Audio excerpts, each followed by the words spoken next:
W.E.B. Du Bois was an American sociologist, historian, author, editor, and one of the most important Black activist leaders in the late 1800s and early 1900s era. He wrote numerous books on the life of an African American during his time, and he fought for social change for Black people in American society. Some historical context for the beginning of Du Bois' life is that he was born almost 3 years after the end of the Civil War, so the Reconstruction era had already began, and this era just highlights some things such as the passing of the 13th Amendment, which by Constitution freed all the slaves, and ideas such as restoration of the Union and transformation of the South began to spread nationwide. And it is also important to note that Du Bois was born and raised in Massachusetts, which at the time was a predominantly Republican state. Even in the election of 1868, they had voted for Republican elective Ulysses S. Grant. And a basic belief of a Republican in Massachusetts even is that there should be government assistance from the transition to slave to freemen, such as help with the Freedmen Bureau and things like that. And a radical Republican belief is even that Black people deserve the same rights as white people, such as enfranchisement and other educational and political advancements in society.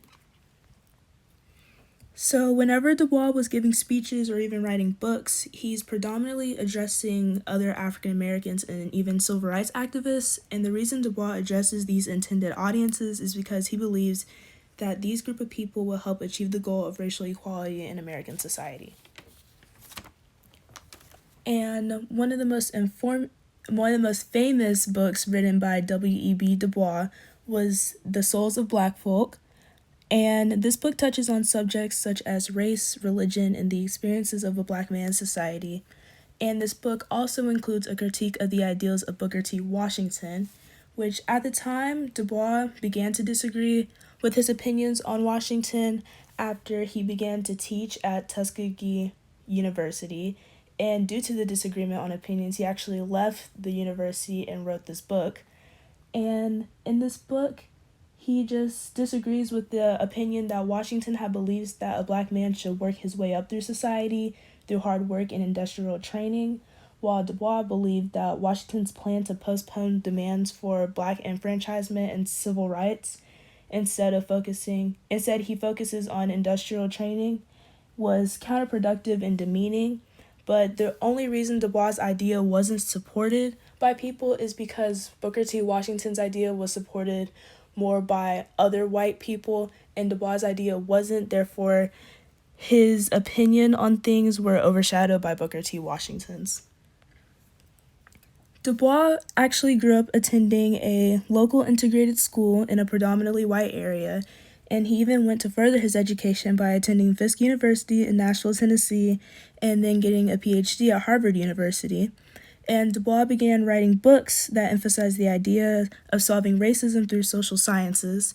However, as time passed, things in the Reconstruction era happened, such as lynchings, the disenfranchisement of African American people, the Jim Crow segregation laws, and race riots.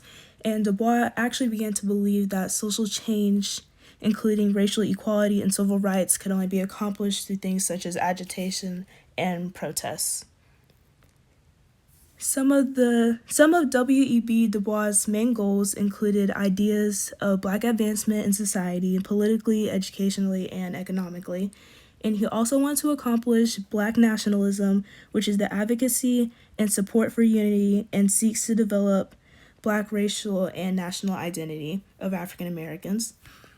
And lastly, Du Bois was a prominent advocate of the Pan-Africanism movement, and this movement was just an encouragement of the political unity of all indigenous inhabitants of Africa, and he even organized multiple Pan-Africanism congresses to help fight for the independence of African colonies that were still in European imperialism. And at the end of his life, he even visited Ghana for this case, and he did end up passing there, but that just shows that he really was for this movement. And just W.E.B. Du Bois had lasting effects on American society, as he was one of the founders of the NAACP, which is the National Association for the Advancement of Colored People, and he was also a prominent leader of the Niagara movement founded by Niagara Falls, and that was a movement of African American intellectuals dedicated for obtaining civil rights. And Bois was just overall a great leader and activist for his time, as a lot of his work was the root of later civil rights movements for Black people in America.